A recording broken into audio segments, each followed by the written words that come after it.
Ryan and Daniel grew up in homes that never gave them a formal money lesson. Nobody sat them down with a spreadsheet. Nobody said this is our family rule about debt, risk, success, fear, or investing, but both men learned anyway. Ryan learned that cash meant safety because his parents kept envelopes in a kitchen drawer.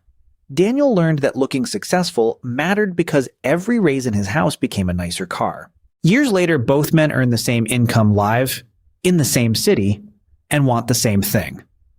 They want money to make life feel less tense. But they are not only managing dollars. They are managing old scripts. A money script is a quiet belief about money that feels like common sense because you heard it before you could question it. The Klontz money script research describes patterns like money avoidance, money worship, money status, and money vigilance. Those are not diagnoses. They are lenses. They help explain why two intelligent adults can see the same account balance and feel different emotions. The real math of family money scripts is not only what you earn, save, or invest. It is the cost of obeying a belief you never consciously chose. Let us keep this fair. Ryan is not reckless. Daniel is not shallow. Both of them are trying to protect themselves from a feeling they learned at home. Ryan's family survived tight years by hoarding cash and avoiding every form of debt. The rule was never spoken directly. It arrived through silence when bills came, arguments after grocery trips, and the relief on payday. So Ryan becomes an adult who treats a savings account like emotional armor. He keeps $20,000 in checking because moving it feels dangerous. He avoids credit cards even when a card could be paid in full. He delays investing because the market feels like a casino with nicer language. On the surface, Ryan looks responsible. He has no consumer debt, no flashy purchases, and no obvious chaos. But the hidden cost is that safety can become too expensive when it blocks every productive risk. Daniel learned the opposite script. In his house, money proved that the family was doing fine. Vacations were photographed. New furniture arrived before old furniture was worn out. When relatives visited, the house became a stage. So Daniel becomes an adult who connects money with respect. He saves some, invests some, and pays his bills. But when his career improves, he feels pressure to make the improvement visible. The watch, the apartment, the restaurant, the upgraded phone, the birthday trip. Each purchase can be justified. None of them destroys him by itself. The hidden cost is that proof of success has a monthly payment. For illustration, give both men the same starting point. They are 32 years old. Each earns $85,000 a year. Each can free up $800 a month after basic bills if he pays attention. Ryan sends most of that margin to cash because cash makes him breathe easier. Daniel sends part of it to investments, but leaks the rest into visible proof that life is improving. At first, both choices feel logical. Ryan can handle emergencies without panic. Daniel enjoys his life and builds something. Year one belongs to Ryan emotionally. When a car repair arrives, he pays without using debt. Daniel can pay too, but he feels annoyed because the repair competes with plans he already made. Ryan tells himself, this proves cash is king. Daniel tells himself this proves money is meant to be lived with, not locked away. Both are half right. The Federal Reserve's 2025 household survey found that 63% of adults could cover a $400 emergency with cash or its equivalent. That means emergency cash matters. But emergency cash is not the same as keeping every future dollar frozen. By year 3, Ryan has a thick cushion but almost no invested habit. He has avoided losses, but he has also avoided practice. Daniel has a modest investment account, but lifestyle commitments have quietly raised his baseline. His apartment car subscriptions and weekend plans now assume a higher income. If Ryan loses his job, he has cash. If Daniel loses his job, he has more moving parts to unwind. But here is the twist. Ryan's cash habit also has friction. He turns down a training program because it costs money up front. He refuses to move closer to a better job because rent would rise for a while. He spends hours comparing tiny price differences because spending triggers old alarms. The frugal path is not painless. It can save money while spending attention. Daniel's script has a different friction. He feels calm only when his life looks like progress. So a bonus becomes a trip. A raise becomes a larger lease. A promotion becomes a more expensive friend group. He is not buying nonsense.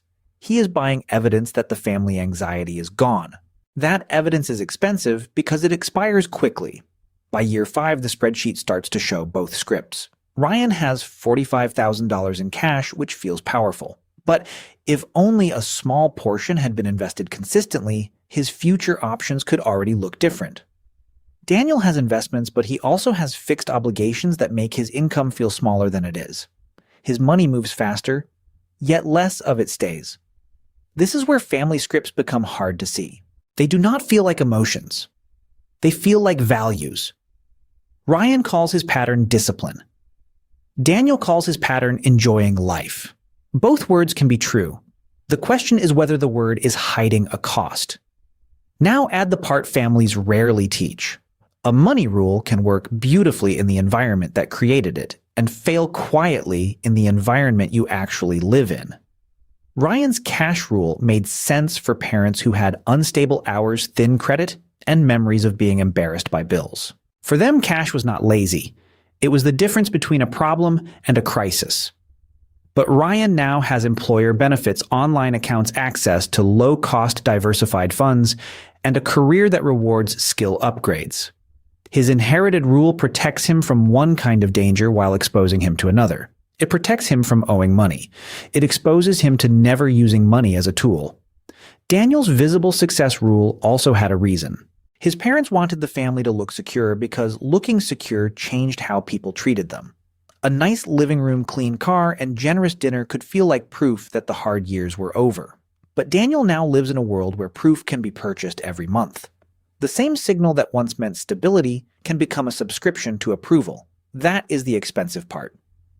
The script does not ask whether the purchase is useful.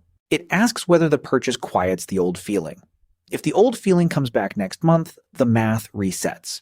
This is why two families can give opposite advice and both sound convincing. One family says, never borrow. Another says use debt to build credit and opportunity.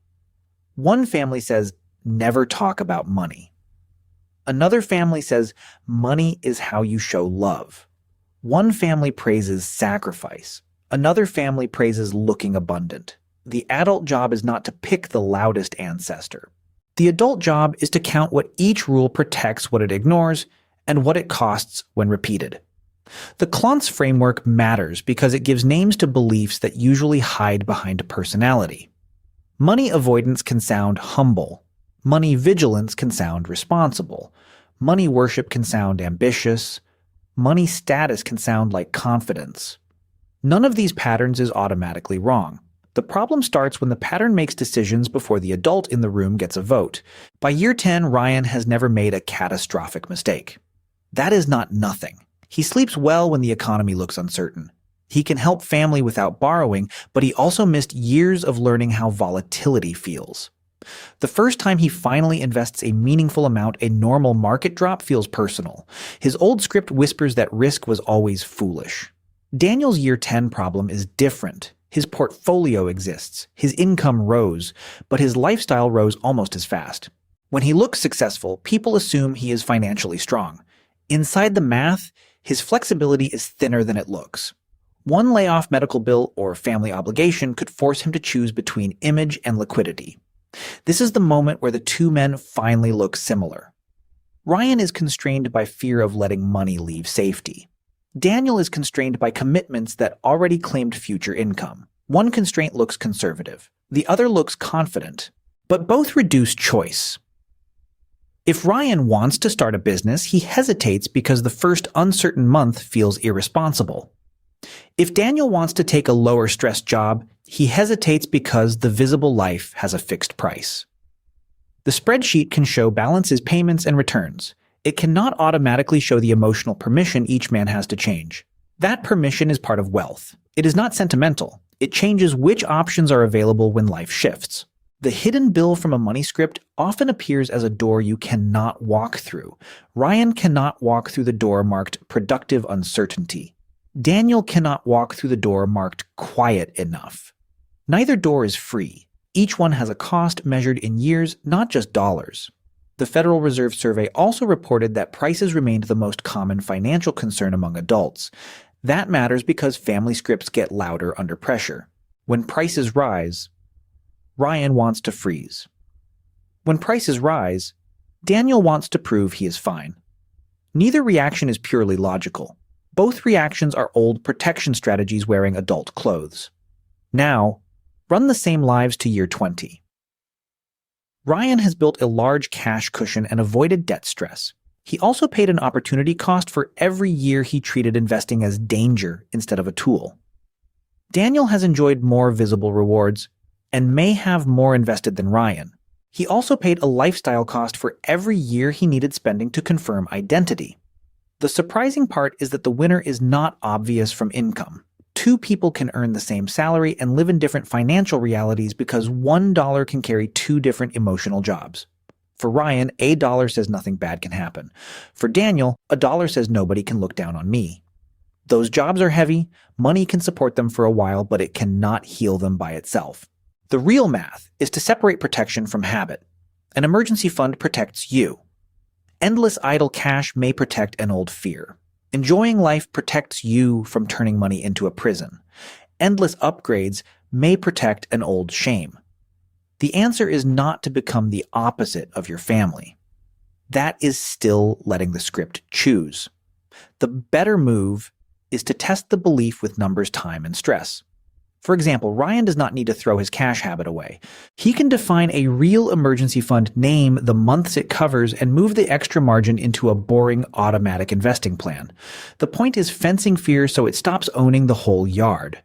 Daniel does not need to stop enjoying his money. He can define a lifestyle ceiling, make visible purchases wait 30 days, and separate celebration from permanent monthly commitments.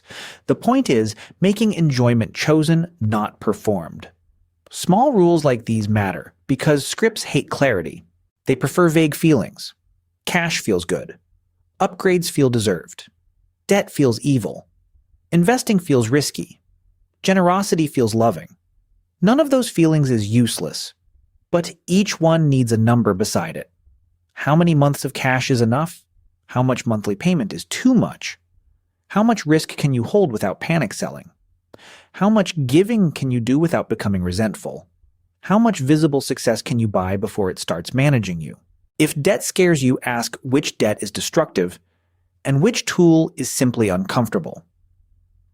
If investing scares you, ask whether the risk is the market or the feeling of not controlling every outcome. If spending proves success, ask who needs proof and how long the proof lasts. If saving feels morally superior, ask whether caution is helping your life or quietly shrinking it. This is not therapy disguised as budgeting. It is budgeting that admits humans are not calculators. The math has to include behavior, because behavior decides whether the plan survives. A perfect investment plan fails if the person panics. A perfect savings plan fails if the person never lets money do any work. A perfect budget fails if it attacks the identity holding the budget together. So the practical test is simple. Write down the money rule you inherited. Then write down what it protects you from. Then write down what it costs you over 5, 10, and 20 years. Ryan's rule protected him from debt and panic. It cost him growth, flexibility, and hours of worry disguised as control. Daniel's rule protected him from feeling small.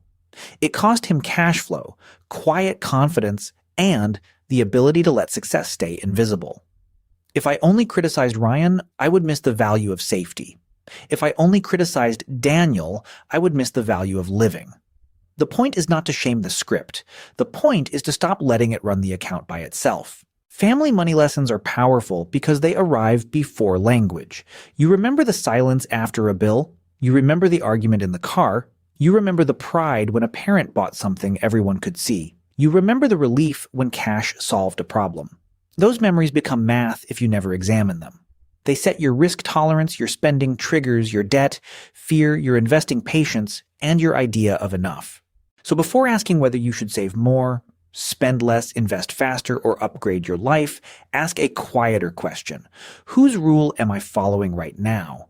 And if that rule had to show me the full 20-year bill, would I still choose it?